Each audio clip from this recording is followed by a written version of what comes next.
Russian forces continue to concentrate their main efforts on the Lyman, Bakhmut, Avdiivka and Marinka sectors, with 55 combat engagements recorded there in the past 24 hours.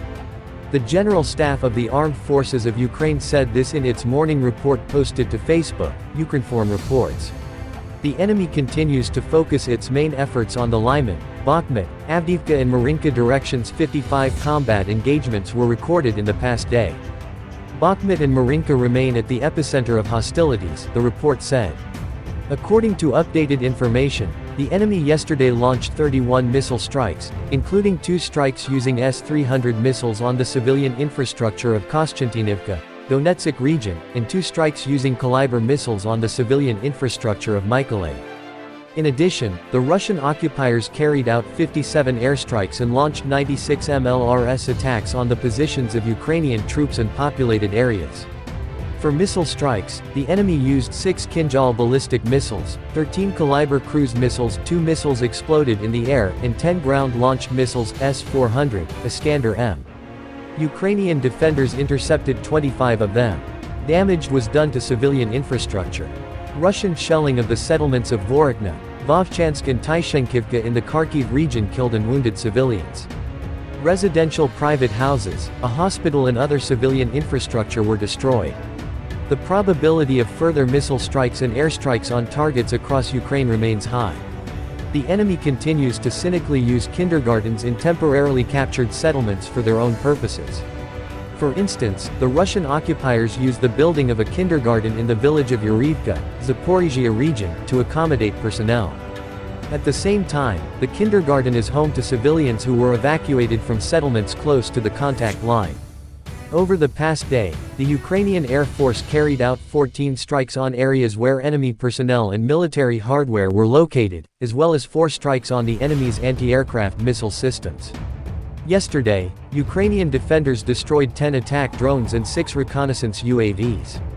Over the course of the day, Ukraine's rocket and artillery units hit 6 Russian troop concentration areas, 3 electronic warfare stations, 4 ammunition depots and a fuel depot.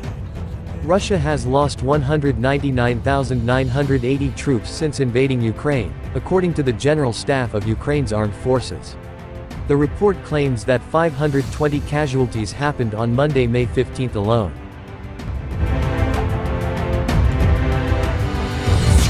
Ukraine's officials also estimate that Moscow has lost. The report was announced shortly before Ukraine's ambassador to the UK, Vadim Pristayko, told Sky News that the number of lives lost in the Ukrainian city of Bakhmut will one day make the history books. It remains unclear how many troops Ukraine has lost over the course of the war. Asked by Kay Burley about why Ukraine does not reveal its own losses, Pristayko said, "We are 18 times smaller than Russia, we have to find the strength to fight back.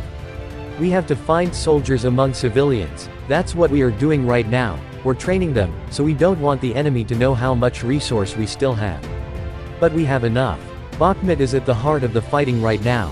Russia wants to capture Bakhmut in its entirety, but Ukraine celebrated its first successful counterattack in the region on Monday, as it is finally managing to push back its advancing opponents." Colonel General Alexander Syrsky, commander of ground forces, praised his troops' efforts on the Telegram messaging app, writing, "The last few days have shown that we can move forward and destroy the enemy even in such extremely difficult conditions. We are fighting with fewer resources than the enemy. At the same time, we are able to ruin its plans." According to the UK's Ministry of Defence, the Wagner Group, the paramilitaries fighting on Russia's behalf, is making gradual progress in clearing Ukrainian positions in Bakhmut. But, it added, over the last 4 days, Ukrainian forces have made tactical progress stabilizing the flanks of Bakhmut to their advantage. As well as progress to the south of town, Ukrainian assaults have forced back the Russian front line to the northwest of the town. The UK intelligence also claimed, Ukraine is holding Russia's western advances along the line of Donetsk-Donbas Canal. Video shows Russian mortar position annihilated in one shot, crab strike. Ukraine's military has shared footage appearing to show the targeting of a Russian mortar position near the contested Donetsk city of Bakhmut, using Polish howitzers. One shot, the Ukrainian General Staff of the Armed Forces wrote in a post to Twitter on Monday. Ukraine's armed forces have been using the Polish-made 155mm Oz Krab self-propelled guns since the summer of 2022. Polish media reported in late May 2022 that Warsaw had donated 18 of the Krab howitzers to Kyiv. On June 9, 2022, Ukrainian Defense Minister Oleksiy Reznikov said he was happy to inform that Polish self-propelled artillery units Oz Krab are ready to carry out combat missions at the front. Kyiv has previously shared footage of the Krab howitzers in action, which are believed to have a range of approximately 25 miles. Ukraine's general staff lauded the artillery system as performing well both in terms of aiming speed and firing range, in a post to social media in April. The howitzers form part of Ukraine's artillery capabilities, which have become crucial in Kyiv's fight against Russian forces.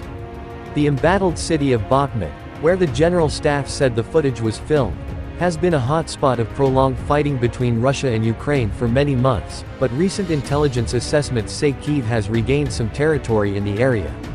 Ukrainian forces continued counterattacking around Bakhmut, U.S. think tank, the Institute for the Study of War said on Sunday. On Saturday, the British Defense Ministry said Ukraine had regained at least half a mile of territory in the area.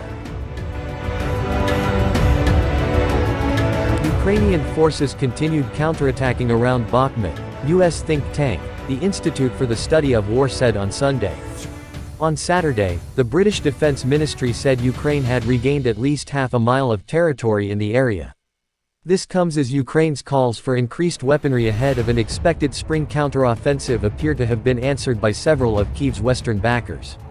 The British government pledged on Monday to send hundreds of air defense missiles and long-range attack drones in the coming months, coinciding with Ukrainian President Volodymyr Zelensky's arrival in the UK this week. On Thursday, London said it was sending long-range Storm Shadow cruise missiles to Ukraine, becoming the first Western country to furnish Ukraine with strike capabilities, reaching a range of around 155 miles. Following visits to Rome, Berlin and Paris, Kyiv's European supporters also promised new military aid packages, including more AMX-10RC light tanks from France. "I am extremely pleased with our achievements and agreements," Zelensky said in a statement released by his presidential office on Monday.